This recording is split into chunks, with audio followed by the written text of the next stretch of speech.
El Evangelio según Marcos, capítulo 12. Después Jesús comenzó a enseñarles con historias. Un hombre plantó un viñedo, lo cercó con un muro, cavó un hoyo para extraer el jugo de las uvas y construyó una torre de vigilancia. Luego les alquiló el viñedo a unos agricultores arrendatarios y se mudó a otro país. Llegado el tiempo de la cosecha de la uva, envió a uno de sus siervos para recoger su parte de la cosecha. Pero los agricultores agarraron al siervo, le dieron una paliza y lo mandaron de regreso con las manos vacías. Entonces el dueño envió a otro siervo, pero lo insultaron y le pegaron en la cabeza. Al próximo siervo que envió, lo mataron. Envió a otros. A unos los golpearon y a otros los mataron, hasta que le quedó solo uno, su hijo, a quien amaba profundamente. Finalmente, el dueño lo envió porque pensó, sin duda respetarán a mi hijo. Los agricultores se dijeron unos a otros, aquí viene el heredero de esta propiedad, matémoslo y nos quedaremos con la propiedad. Así que lo agarraron, lo asesinaron y tiraron su cuerpo fuera del viñedo. ¿Qué creen que hará el dueño del viñedo? Les diré, irá y matará a esos agricultores y alquilará el viñedo a otros. ¿Nunca leyeron en las Escrituras? La piedra que los constructores rechazaron, ahora se ha convertido en la piedra principal. Esto es obra del Señor, y es maravilloso verlo. Los líderes religiosos querían arrestar a Jesús porque se dieron cuenta de que contaba esa historia en contra de ellos, pues ellos eran los agricultores malvados, pero tenían miedo de la multitud, así que lo dejaron y se marcharon. Después, los ancianos enviaron a algunos fariseos y partidarios de Herodes para hacer que Jesús cayera en la trampa de decir algo por lo cual pudiera ser arrestado. Maestro, sabemos lo honesto que eres. Eres imparcial y no tienes favoritismos. Enseñas con verdad el camino de Dios. Ahora dinos, ¿es correcto que paguemos impuestos al César o no? ¿Debemos o no pagarlos? Jesús se dio cuenta de su hipocresía y dijo: ¿Por qué intentan atraparme?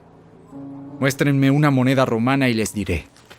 Cuando se la dieron, les preguntó: ¿A quién pertenecen la imagen y el título grabados en la moneda? Al César. Bien. Entonces den al César lo que pertenece al César, y den a Dios lo que pertenece a Dios. Su respuesta los dejó totalmente asombrados. Después se acercaron a Jesús algunos saduceos, líderes religiosos que dicen que no hay resurrección después de la muerte. Le plantearon la siguiente pregunta: Maestro, Moisés nos dio una ley que dice que si un hombre muere y deja a una esposa sin hijos, su hermano debe casarse con la viuda y darle un hijo para que el nombre del hermano continúe. Ahora bien, supongamos que había 7 hermanos. El mayor se casó y murió sin dejar hijos. Entonces el segundo hermano se casó con la viuda, pero también murió sin dejar hijos. Luego el tercer hermano se casó con ella. Lo mismo sucedió con los 7 y aún no había hijos. Por último, la mujer también murió. Entonces dinos, ¿de quién será esposa en la resurrección? Pues los 7 estuvieron casados con ella. El error de ustedes es que no conocen las Escrituras y no conocen el poder de Dios. Pues cuando los muertos resuciten, no se casarán ni se entregarán en matrimonio. En este sentido, serán como los ángeles del cielo. Ahora bien, en cuanto a si los muertos resucitarán, ¿nunca han leído acerca de esto en los escritos de Moisés, en la historia de la zarza que ardía? Mucho después de que Abraham, Isaac y Jacob murieron, Dios le dijo a Moisés: Yo soy el Dios de Abraham, el Dios de Isaac y el Dios de Jacob. Por lo tanto, Él es Dios de los que están vivos, no de los muertos.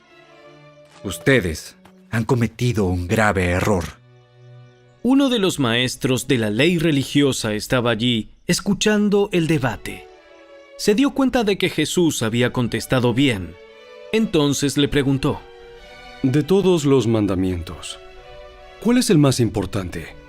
El mandamiento más importante es: escucha, oh Israel, el Señor nuestro Dios es el único Señor.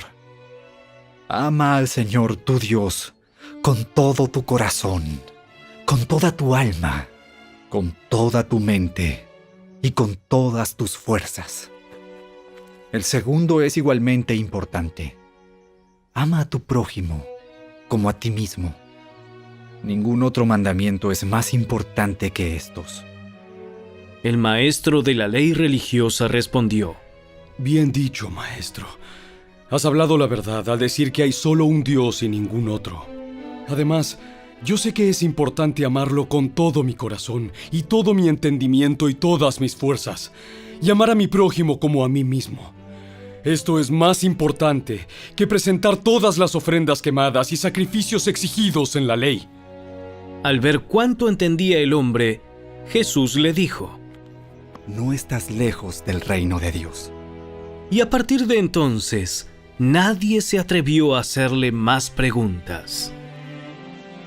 Tiempo después, Jesús estaba enseñando al pueblo en el templo y preguntó: ¿Por qué afirman los maestros de la ley religiosa que el Mesías es hijo de David? Pues el propio David, mientras hablaba bajo la inspiración del Espíritu Santo, dijo: El Señor le dijo a mi Señor: siéntate en el lugar de honor a mi derecha, hasta que humille a tus enemigos y los ponga por debajo de tus pies. Ya que David mismo llamó al Mesías mi Señor, ¿cómo es posible que el Mesías sea su hijo? La gran multitud se deleitaba al escucharlo. Jesús también enseñó: Cuídense de los maestros de la ley religiosa, pues les gusta pavonearse en túnicas largas y sueltas y recibir saludos respetuosos cuando caminan por las plazas. Y cómo les encanta ocupar los asientos de honor en las sinagogas y sentarse a la mesa principal en los banquetes. Sin embargo, estafan descaradamente a las viudas para apoderarse de sus propiedades y luego pretenden ser piadosos haciendo largas oraciones en público. Por eso, serán castigados con más severidad. Jesús se sentó cerca de la caja de las ofrendas del templo y observó mientras la gente depositaba su dinero. Muchos ricos echaban grandes cantidades. Entonces llegó una viuda pobre y echó 2 monedas pequeñas.